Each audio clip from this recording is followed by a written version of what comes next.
My name is Duane Lester. I'm the Director of Issue Education for the Grassroots Leadership Academy. We are active in 35 different states, working with grassroots activists to help make a difference in their cities, their counties, their states, and federally.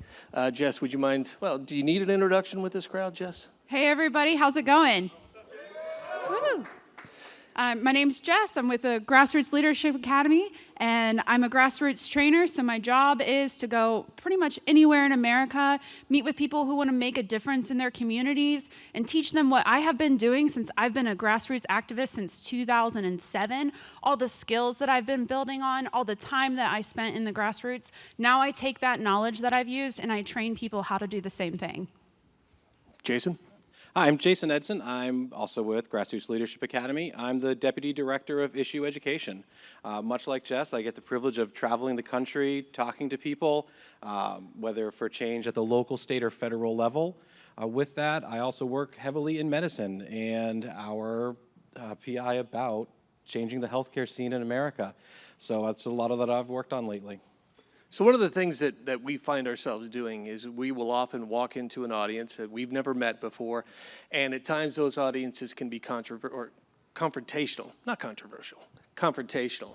They don't always agree with what we're about to say. And I think one of the most important things that I've learned in the past 6 years of going out and meeting these groups is something that actually was taught to me by my mentor, Bob Pike. And that's the idea that people don't argue with their own data. And this has been really a game changer for me, because so often when we go in to talk to someone who disagrees with our opinions, we will give them facts, we will give them figures, we will basically start to hard sell on what we want them to believe. And what I found is that, believe it or not, that doesn't work. So what I started doing was I got this idea, people don't argue with their own data. So when I would go in and I would be working with an audience that I knew was oppositional to our ideas, I would start with 4 questions. I would tell them flat out, later on in this training, you and I are going to disagree. We're not going to get along on something later on. But I want to start us out on the right foot. So I would say, where does a just government get its power? And more often than not, they would say a just government gets its power from the people. And I would say, yes. Key word there is just. A just government gets its power from the people. Now, can a person give away something they don't have? And they would say, no. No, a person can't give away something they don't have. So then I would say, fine. Does a majority vote make something wrong something right? And this was always the most energetic no. No, of course a majority vote doesn't make something wrong something right. And I would say, correct. Now, one last question for you. Does the government own you? Now, I would always get some people who would say, well, they own the militaries. Well, if you volunteered for that contract, then you could say there's some claim of ownership. But I'm talking about the people in this room right now. Does the government have any claim on your person? And they would say no. So then later on in the conversation, I might bring up something like, and that's why maybe we should decriminalize all drugs. And the pearl clutching would begin. And someone would step up and say, well, I don't think that. And I would say, well, I need help understanding here, because earlier you said the government doesn't own you. But now you're saying that the government can tell me what I can put in my body. And you would see this cognitive dissonance kind of come over their face, and they would have to sit there and argue with themselves. And I have found that has been one of the most productive ways to talk with someone about something that they may disagree with you on, is to get them to argue with themselves. And what you'll find is when you're talking to an audience, you're actually talking to 4 different audiences, aren't you? That's right, Duane. So building on that, what I also see when I come in is that there may be 4 different groups of people in the room. You have those true believers. So I'm coming in talking about cannabis reform. And there are people that are already with us. They are there, they are excited, they want to hear what we have to say, they want to make a difference. There are people that are completely against us. They heard about this and they want to tell us exactly how we were wrong. Your friend who was there earlier, he talked about, they want to tell me why I'm wrong, why I'm the evil person, and what's the matter with me. There's also people there who are apathetic. They may just be there for the free food. They may be there because their spouse wanted to go. But then there's the persuadable people. Those are the folks that I want to talk to. Those are the folks that are open to this idea, that may have had an experience in their life, that may not fully believe what they're hearing. And a lot of times, I have to engage the folks that are hostile to me for them to hear it. one thing, Duane, as you were talking, I noticed is that we need to humanize each other. This is still the person that you talked with that you disagreed with. You met with them beforehand, and you became a person. You weren't just some faceless person spouting facts. You were a human being with opinions, beliefs, and you are a person. And when we have that personhood, now we can communicate. We lose that online a lot of times. Arthur Brooks talks about this a lot, that we lose that personhood when we talk to someone online. But when we can gain that back, well, now if that person's yelling at me and saying, you're wrong, and I'm like, well, this is just what I believe, this is why we believe it, the persuadables are looking at me going, oh, Jason's the reasonable one. He's treating this person with dignity, he's treating this person with respect. Maybe Jason's onto something. And I know, Jess, you really talk a lot about that personhood, that relationship in that community. Pass it on to you. So I mentioned earlier, we work with people in the grassroots, people who are interested in getting involved and making a difference and trying to really get out of them why they want to make a difference. But what I know from my experience the last couple years working with GLA is that a lot of people have under their own households room to work. How many of you have gotten in a fight with a family member over politics? Raise your hand. Yeah, a lot of people have. So when we're talking with people about how can you make a difference, I really try to share with them the place to make a difference is where you go home every night. And one of the things I bring up is this Harvard study on longevity. Harvard has been studying the same people for over 90 years. And they found that the recipe to having a long life is to be positive, to be optimistic. And what comes with that is having really good relationships with your family and friends, because that is going to add more to your lifespan than going to the gym every day. So all you guys that go to the gym every day, so proud of you, but your relationships with your family and your close friends, those are the things that are going to give you that long life that you're looking for. And then after that, after the relationships with family, close friends, is your community. When you're walking down the street, I've lived in Alexandria, Virginia, DC, notoriously a place where people aren't very friendly on the streets. But if you smile at people, say hi, have a conversation when you're getting groceries and just check it out. Do you know your mail person that comes to your home every day? Those bonds to your community enrich your life in a way that adds more than going to the gym every day. So I hope that's one thing you all check out later on is this Harvard study on longevity, because that's what I'm teaching when I go all across the country is how do we have longer, healthier, happy lives? And it starts with our own relationships with people that are in our families. And that's something Duane talked about earlier with how to sell freedom without starting a fight, is he taught how do we have these relationships without the division? How do we listen to people and try to understand them rather than say, I don't agree with you, and then pick a fight? Right, very often we listen just deeply enough to tell people why they're wrong. Then I've made that mistake myself. Or we listen to find where we disagree with them. I'm just going to listen to you long enough so we can argue. I like to listen to people so I can find where we agree, and then we can build something on there. But I was sitting here, and I recalled years ago, I was talking with a friend of mine about decriminalization. I was very much legalize it all, and I remember one of the arguments he kept giving back to me was, well, if you decriminalize everything, more people will do drugs. And my reply always to that was, well, would you? Well, of course I wouldn't. Well, what makes you think anybody else would? And I look back on that now, and I think that's actually a flawed way of doing it. I wouldn't have done it that way, because I learned something from a man named Thomas Sowell. And if you haven't read anything by Thomas Sowell, I encourage you to. But in one of his books, I believe it was A Conflict of Visions, he wrote, there are no solutions. There are only trade-offs.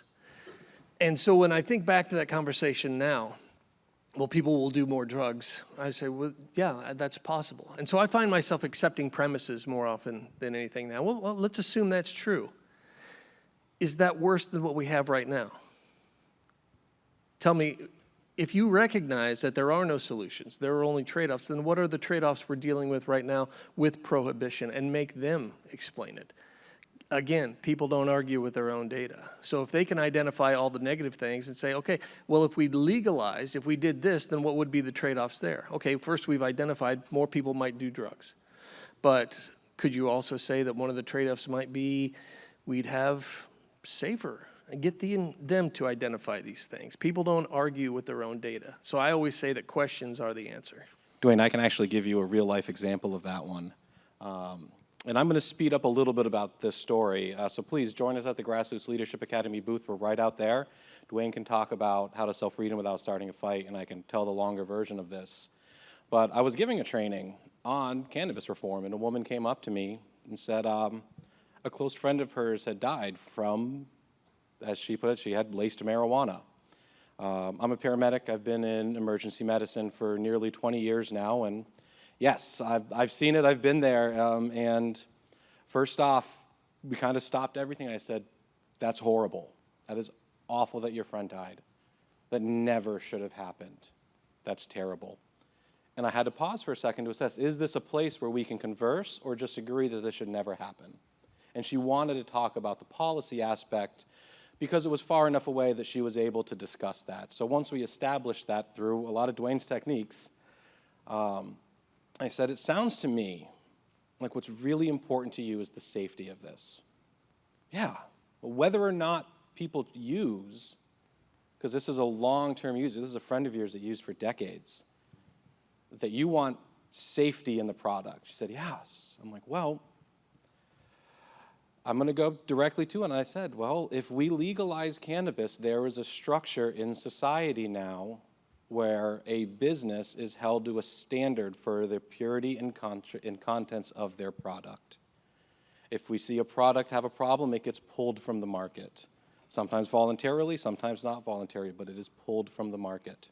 We don't see these issues with whatever terminology you use about lacing or other products in it or unknown contaminants in it because they want customers over and over again for the rest of their lives. So a legalization and a decriminalization process allows more people to use this safely.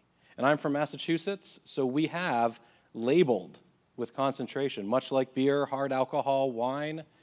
We know exactly the contents and the strength of everything that's sold in Massachusetts. So we have that information to prevent any unintended consequences. We know exactly what's in and what people are consuming. So we have that, and we have that solution. And when I was talking to her about that, she said, oh, and it kind of made sense. She didn't agree with me, and that's not the goal. My goal was not to get her to have a sudden epiphany related to the death of her friend. My goal was to kind of break that little bit of cognitive dissonance, to go, well, you know what, maybe I am open to this idea of decriminalization. Jess, could you speak to the idea of using facts and logic versus telling stories and the power of actually using stories if you're trying to influence someone? Yeah, absolutely. Using stories is an art form that typically the progressive left has mastered, and right of center uses more shame tactics and kind of like morality and saying these are immoral. And what's there in the center? What is there for us, the people who aren't on the extremes of the left or the right? How can we get people to kind of tap out of the polarization, tap out of the you need to be this way or you need to be that way? You have to tell your story. You have to say why it is that you care about what it is that you care about. And finding that story isn't that difficult. Let me tell you a quick little way to do it is think about an issue you care about, okay? Got it in your head, right? Everybody's got one? Ask yourself why. And then the next thing to do is ask yourself why again. You do that process 7 times, asking yourself why you care about this, then why do you care about that? And after you've done that 7 times, you're gonna get to that root story of why you went from a little baby to a grown adult caring about some issue so passionately that you're willing to put anything behind it. That story there is what you need to be telling everyone. And you make that story, maybe it's a 30-second story, maybe it's a 2-minute story. You write it out, kind of get comfortable with that story. Start telling people. And when you tell people your why, they're not going to shut you down and argue with you and say, you're wrong, I disagree with you. They're going to say, oh yeah, I have a grandma that's sick that could benefit from some something that's not getting prescribed in a doctor's office, but something that people all across the planet have been using the entire history of the planet, a plant that helps people feel better, gets them by a little bit more when they're suffering. So when you tell that story, your why, about whatever issue it is that you care about, somebody's going to think about somebody else in their life. Or maybe they know that story too, and they've lived that. So you share your story, and then you hit them with a statistic or a fact. So you tell a story, you get them involved in the story, you tell them the story, it gets their brain captivated. And we all have something in our brains called oxytocin. It's the love molecule. It's what gets us, it makes us kind of fall for each other. Maybe it's not always in a romantic sense, but in a let's bond together. I see you, I hear you, that kind of way. So when you start releasing the oxytocin by telling your story, then you hit them with the fact and say, 75% of people care about this. You tell them the statistic. Then you've got a recipe for somebody understanding you a little bit better and why you come from the position that you come from. So please, everyone, ask yourself, why? 7 times. That's your homework today. Jess, when you mentioned that, there's this quote that Duane likes to give a lot, and I know you and I have talked about it as well, and that's that people buy on emotion and justify with logic. They buy on emotion and justify with logic. So I want to give Duane some space to kind of elaborate on that, because it changed a lot of my perspectives. Yeah, that's actually from a participant in one of my trainings in Alaska. I remember he was sitting in the back and he had a Libertarian Party Alaska t-shirt on, and he blew me away with that. I said, why do we tell stories? And he said, because people buy with emotion and they justify with logic. And I want to double down on what you said and say it doesn't even have to be your story. If you know a good story and can communicate it, you can make a difference. And I've got about 3 minutes left. I want to tell you about a story that I told. During the Trump administration, I was tasked with going around and training on free trade. So you can imagine the audiences I had at times, very friendly. And I remember one of the arguments that I would commonly get was that this was a short-term pain for a long-term gain. And I would tell a story about a nail factory in my home state of Missouri. It was down in the Boot Hill. It was a nail factory, and they relied clearly on steel. But the increase in the cost of steel put this factory on what the owner called death's door. It was on life support. And I said, okay, if this is a short-term pain for a long-term gain, let's accept that. There's this factory, and at this factory is a guy named Jim. Jim's been working at this factory for years now. His daughter, Celeste, she was born with a genetic heart defect, and she has treatment for this. If that factory closes, then Jim loses his job. If Jim loses his job, he loses his health coverage. If he loses his health coverage, then Celeste's health care has diminished. So can someone in this room explain to me why this little girl should suffer short-term, maybe not so short-term pain, so that some people somewhere else can have maybe a long-term gain? And there was no one in that room who was willing to make that argument. And again, going back to Jason, there were people in there who were against me. Obviously, there were people in there who may have been on the fence. Those were the people I was reaching out to. Those people who, I hadn't thought of it that way before. I hadn't put it in that context before. So those stories can help you. Again, and what I did at the end was I asked a question. Can anyone do this for me? I need you to explain this to me. And now they have to argue with themselves. People don't argue with their own data. So I may not have changed everyone's mind, but I may have changed someone's mind. And that's really what it's all about. We've got less than a minute left. I want to close with one final point. You okay? What I would say is, this isn't going to happen overnight. This is something that you're going to experience over and over again. And what I talked about today in selling freedom without starting a fight is you've got to have this relationship, that trust. It starts with trust. Trust leads to a relationship, and then that relationship can lead to education. Or maybe it's relationship and then trust and then education.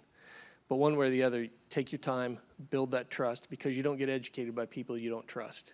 And then eventually you can start making that case where you can say, hey, this is really about trade-offs. And I would rather deal with the trade-offs associated with too much freedom than those associated with too little. And that's how I'd like to end this. Thank you. Thank you. Thank you.